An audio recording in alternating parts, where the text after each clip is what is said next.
Et bonjour à tous. J'espère que les vacances ont bien commencé pour certains. Alors, peut-être que certains d'entre vous sont dévastés par les nouvelles du monde, et peut-être en particulier par ce qui se passe en Ukraine. Peut-être que vous priez régulièrement pour que la paix s'établisse là-bas, même peut-être pour qu'un certain despote puisse être écarté et que quelqu'un de juste puisse prendre sa place et instaurer une paix et une justice durable.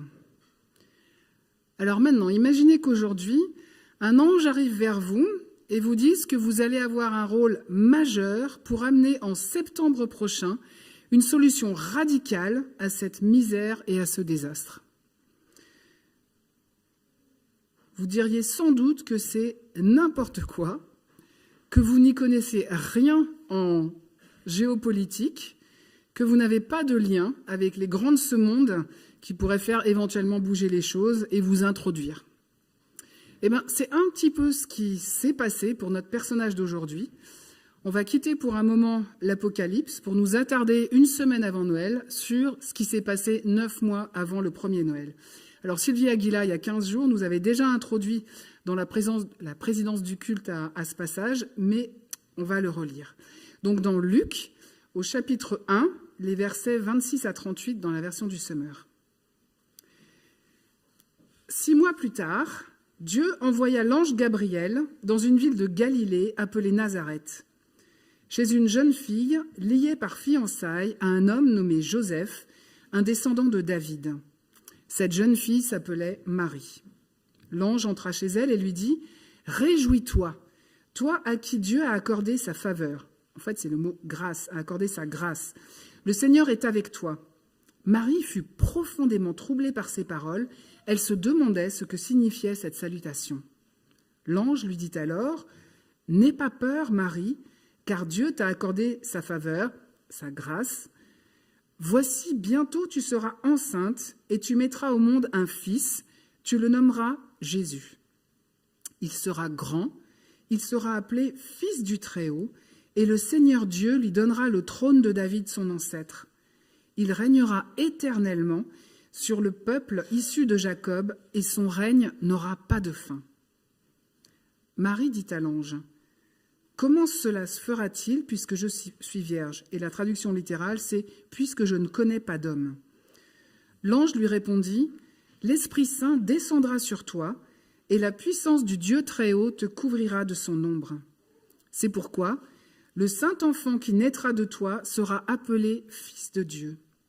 Vois, ta parente Élisabeth attend elle aussi un fils malgré son grand âge. On disait qu'elle ne pouvait pas avoir d'enfant. Elle en est à son 6e mois, car rien n'est impossible à Dieu. » Alors Marie répondit « Je suis la servante du Seigneur, que tout ce que tu m'as dit s'accomplisse pour moi. » Alors on pourrait se dire « Bah oui, mais la situation à l'époque, elle n'a rien à voir avec celle d'aujourd'hui. » Et pourtant, Israël était à l'époque, on le sait, sous occupation romaine, donc pas quelque chose d'enviable. Et puis même le roi juif qui était mis en place, Hérode, n'était absolument pas un bon roi. Quand il va sentir que sa place est peut-être remise en cause par la venue d'un bébé dont vont lui parler les mages, qui ne reviennent pas vers lui, il va ordonner le massacre de tous les petits garçons de moins de 2 ans. Donc c'est vraiment pas génial. Contexte géopolitique pas bon, et c'est dans ce contexte qu'on trouve que se situe notre récit. Alors le 6 mois plus tard du début fait référence au 6e mois de grossesse d'Élisabeth, la femme de Zacharie. Elle était stérile et trop vieille pour tomber enceinte, mais le Seigneur en avait décidé autrement et elle va devenir enceinte de son mari Zacharie, de celui qui deviendra Jean-Baptiste. C'est un ange qui avait averti aussi Zacharie. Et ici, à nouveau, on a un ange. On en a beaucoup aussi autour de Noël, y compris ceux qui chantent dans nos campagnes. Et on trouve alors aujourd'hui cette jeune fille qui, alors j'ai regardé, elle avait probablement entre 12 et 16 ans, peut-être probablement plus 12 ans que 16, ce qui était la coutume à l'époque, et encore la coutume dans certains pays. Elle est engagée envers celui qui est déjà son mari, mais dans la coutume de l'époque, la première partie du mariage, des fiançailles, était un moment où ils n'habitaient pas encore ensemble. Et puis, elle habite une petite ville absolument insignifiante en Galilée qui s'appelle Nazareth. L'annonce de l'ange commence par une invitation à se réjouir, à entrer dans la joie. Avant même de savoir que ce futur enfant s'appellera Emmanuel, entre autres, ce qui veut dire Dieu avec nous, l'ange lui dit que Dieu est avec elle. Avant de savoir de quoi il s'agit, il y a une mention de la joie et du fait qu'elle est au bénéfice d'une grâce, donc d'un don de Dieu. Mais à la place de la joie, Marie est complètement troublée. Elle ne comprend pas ce qui se passe. C'est l'inquiétude, le trouble qui l'habite, et de manière forte. Et on peut imaginer, c'est tout à fait normal. Et l'ange va accueillir cette émotion-là, ces émotions, et il va y répondre. Il encourage Marie en lui disant de ne pas avoir peur et en lui répétant que Dieu lui a fait une grâce. On n'a aucune idée pourquoi Marie. L'ange ne dit pas « Ah oui, mais Dieu a vu toutes les belles choses que tu as faites dans ta vie, il a vu toutes les magnifiques prières que tu as faites. » Une grâce, c'est un cadeau immérité. Donc on ne sait pas pourquoi Marie, mais voilà, la grâce lui est faite. Et puis l'ange va lui expliquer en quoi consiste ce cadeau. Donc à cette jeune fille absolument insignifiante, dans une petite ville absolument insignifiante, il dit qu'elle va avoir un fils qu'il faudra appeler Jésus, ce qui veut dire Dieu sauve. Il va être appelé grand, il va être appelé fils de Dieu, c'est-à-dire fils du Très-Haut, ce qui veut dire fils de Dieu lui-même, et il va régner sur le trône de David. Or, on sait que le Messie doit venir de la descendance de David, et ce règne sur son peuple va être éternel, va être sans fin. Clairement, celui qui est censé naître d'elle sera le Messie, le Sauveur qui est annoncé et qu'on attend depuis des siècles. Donc le personnage, à dire, le plus important dans cette histoire, celui qui est au centre, c'est celui qui va venir, celui qui va être mis au monde par Marie. Et la réponse de Marie, elle est étonnante. Elle n'acquiesce pas tout de suite. Elle ne s'enfuit pas non plus en courant. Franchement, elle aurait pu. C'est quoi ce truc ? Elle va interroger et rentrer en dialogue. Et ce qui est étonnant encore plus, c'est qu'elle ne dit pas « c'est impossible puisque je suis vierge ou puisque je ne connais pas d'homme », mais elle dit « comment cela serait-il possible ?» Elle est ouverte à ce qui semble fou, à ce qui semble impossible en demandant « comment ?» Et l'ange va lui répondre. Il y a énormément de respect dans ces échanges. Il y a le respect des émotions de Marie, et puis il y a le respect de son questionnement. Et la réponse est immense. Je répète le verset 35. Comment ça sera possible donc ? Le Saint-Esprit viendra sur toi, et la puissance du Très-Haut te couvrira de son ombre. C'est pourquoi le Saint-Enfant qui naîtra sera appelé Fils de Dieu. Je ne sais pas si vous avez noté à l'écoute, mais on a dans ce verset l'ensemble du Dieu Trinité. Le Dieu unique en 3 personnes va être à l'œuvre. Le Saint-Esprit qui vient sur Marie, la puissance du Très-Haut, donc Dieu le Père, pour que naisse le Fils de Dieu, Jésus. Tout Dieu est présent. Toute la Trinité, le Dieu unique trinitaire, s'implique dans ce qui va arriver. Et en plus, dans sa bonté, dans sa délicatesse, le Seigneur, par l'intermédiaire de son envoyé, de cet ange, donne à Marie un signe. Il va lui dire qu'un autre impossible s'est produit. Il va lui parler d'Élisabeth, sa parente, une proche qu'elle connaît et qui a aussi été touchée par la grâce, même si peut-être d'une manière moins extraordinaire, et il dit « car rien n'est impossible à Dieu ». Ce que Dieu dit, il peut l'accomplir. Et il peut l'accomplir malgré les doutes. On le sait, on ne va pas lire l'histoire, mais plus en avant dans le chapitre 1 de Luc, on a quand l'ange vient vers Zacharie et lui dit ce qui va arriver à sa femme, lui il a des doutes, n'empêche, Dieu va agir quand même. Mais même si tout est possible à Dieu, on peut imaginer que Marie, à ce moment-là, elle est suffisamment intelligente pour lui avoir posé des questions, elle est suffisamment intelligente pour comprendre les conséquences de ce qui pourrait arriver, elle sait que sa réputation risque d'être en jeu, elle sait que Joseph pourrait très mal réagir, elle sait qu'elle risque très gros. Et quand on est une jeune fille de peut-être 12 ans, quand même. Et après cet échange, après peut-être un temps de réflexion, on ne sait pas, il y a ce fameux « alors ». Un peu comme si c'était un « en fin de compte ». Finalement, tout compte fait, Marie répond. Alors, et elle répond positivement. Tout d'abord en disant « je suis la servante du Seigneur ». Elle se place comme servante du Seigneur. Donc elle entend que ça vient du Seigneur. C'est aussi ce que nous sommes, serviteurs, servantes du Seigneur. Et nous qui connaissons la suite de l'Évangile, nous savons aussi que même en plus de serviteurs, Jésus nous appelle ses amis.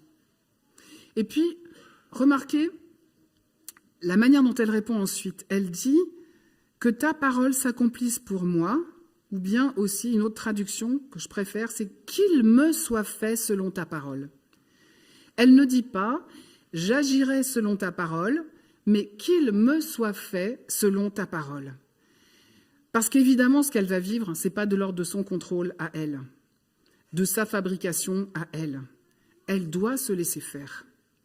Les passifs dans le Nouveau Testament, qu'il me soit fait, j'accueille, les passifs dans le Nouveau Testament sont souvent signe que c'est Dieu qui est à l'œuvre. Mais n'empêche, son oui est important. Et en pensant peut-être les uns les autres à ce que Dieu pourrait nous demander de grand, ou peut-être à ce qu'il nous a demandé de grand, d'important, j'imagine les doutes aussi qui pourraient nous habiter. Alors peut-être que nous sommes encouragés comme Marie à oser répondre « qu'il me soit fait selon ta parole, Seigneur », plutôt que « qu'il me soit fait selon mes doutes ». Mais même s'il y a la place pour les doutes et que Dieu peut les accueillir aussi. Et ça n'est finalement que quand elle a dit ce « oui » que l'ange la quitte. Il l'a complètement estomaquée avec son arrivée et sa déclaration. Il a vu son trouble, il y a répondu, il a entendu son questionnement, il y a répondu. Finalement, elle a dit oui, alors il peut repartir. Et puis Marie aussi va partir chez Élisabeth. L'ange lui a parlé d'elle et de sa grossesse à un âge impossible.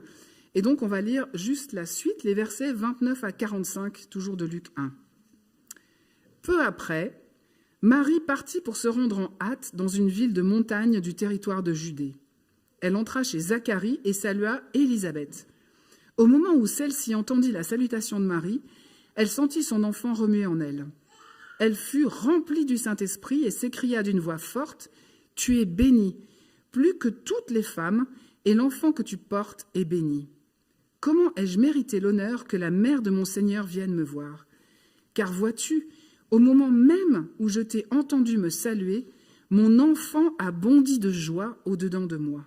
Tu es heureuse, toi qui as cru à l'accomplissement de ce que le Seigneur t'a annoncé. » Marie, elle a manifesté sa foi par son « oui ».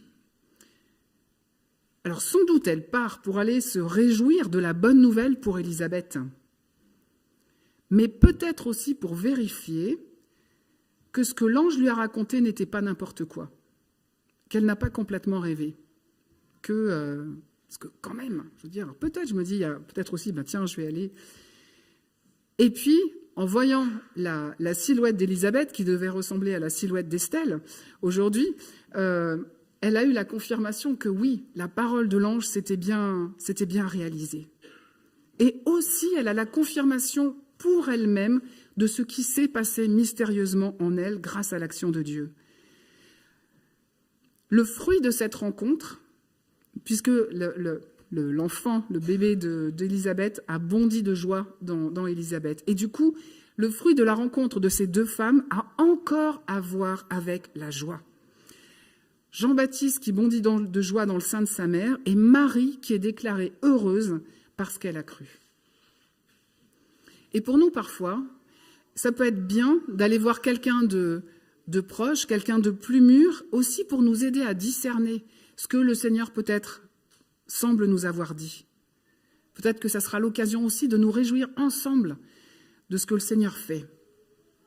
Et d'ailleurs, on a, et on ne va pas le lire parce que ça prendrait trop de temps, mais juste après, on a, occasion de réjouissance, l'explosion de louanges de Marie. On a ce fameux cantique de Marie où elle exalte le Seigneur pour tout ce qu'il va faire, qu'il va renverser les grands du monde pour élever les humbles, etc.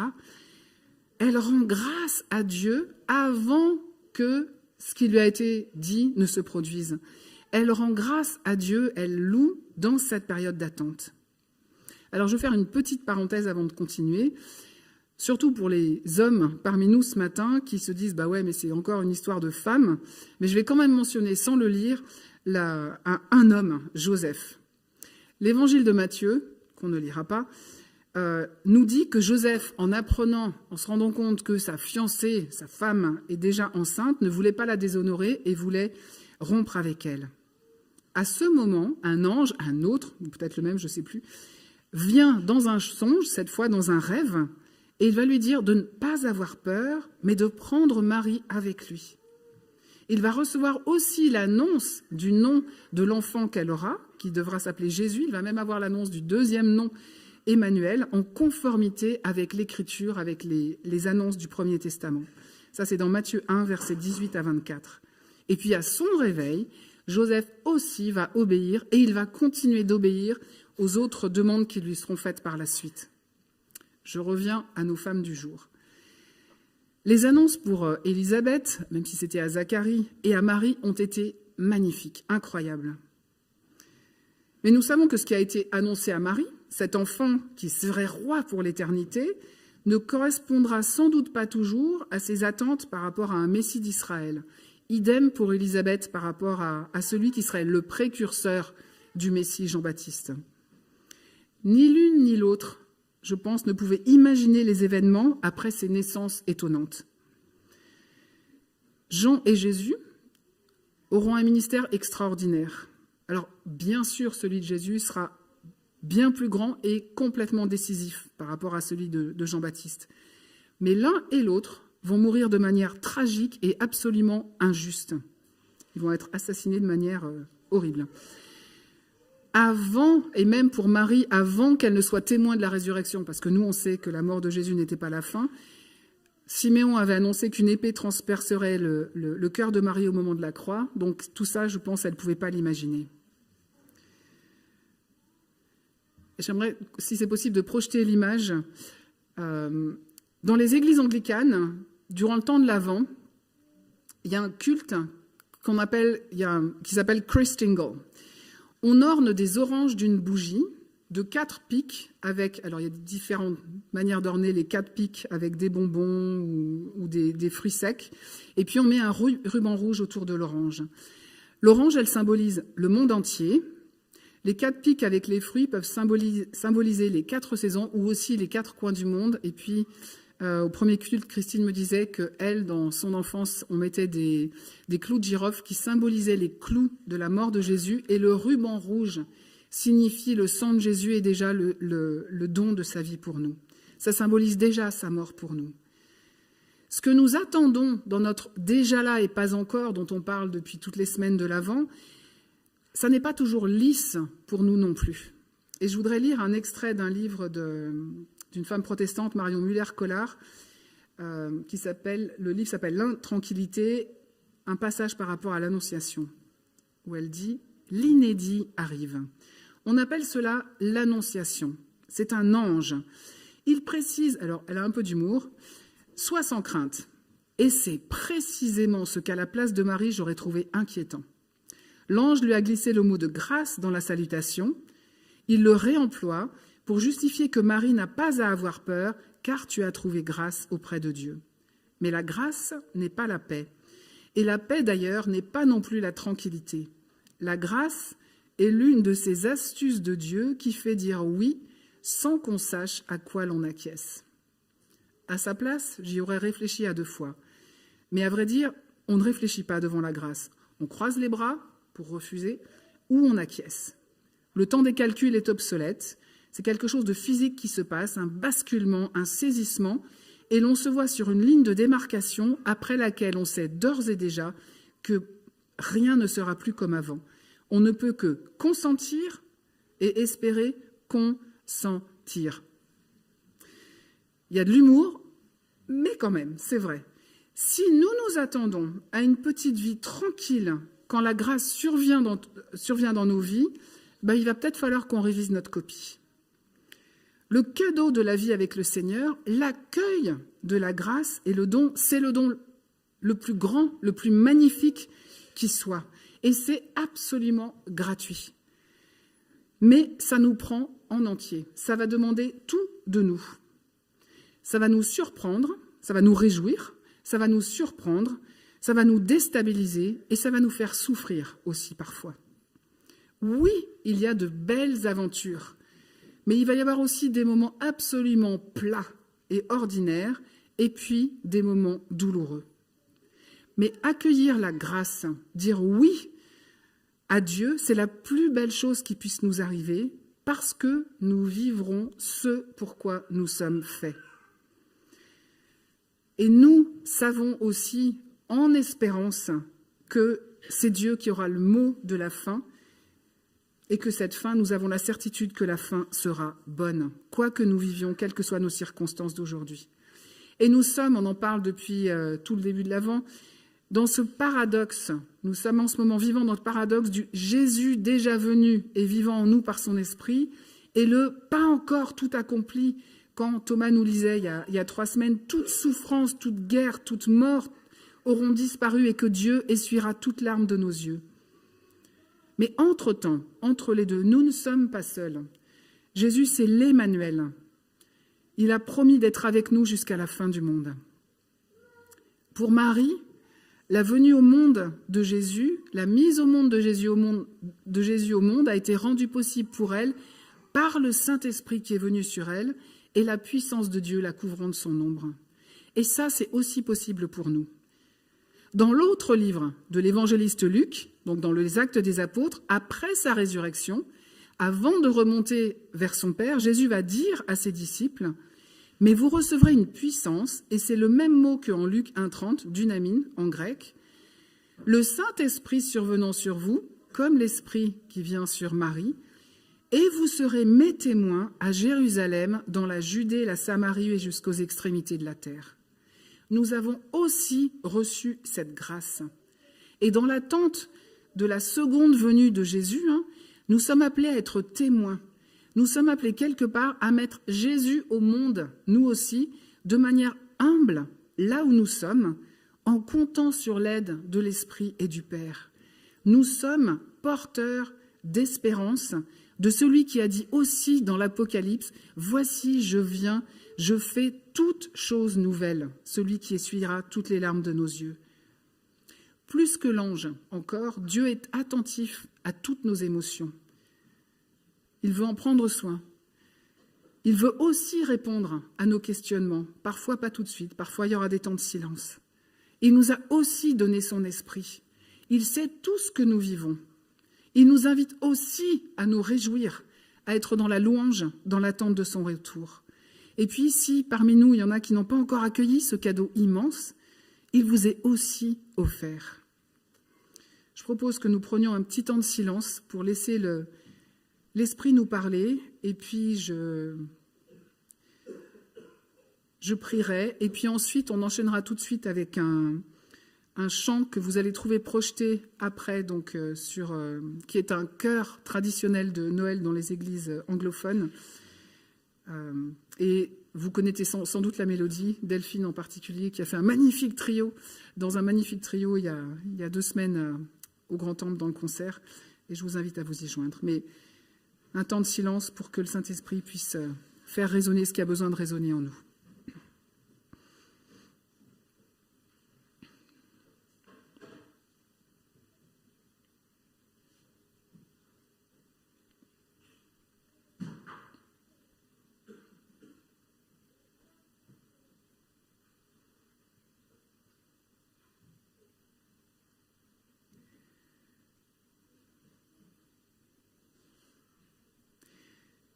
Seigneur, donne-nous le courage et l'audace de te dire oui, quelles que soient les demandes que tu nous fais.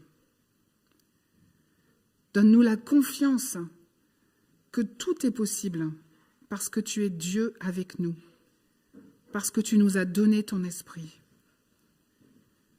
Donne-nous de pouvoir être porteurs de toi et de ton espérance à ta manière pour chacun de nous. Et donne-nous la grâce d'entrer dans la joie et la louange. Amen.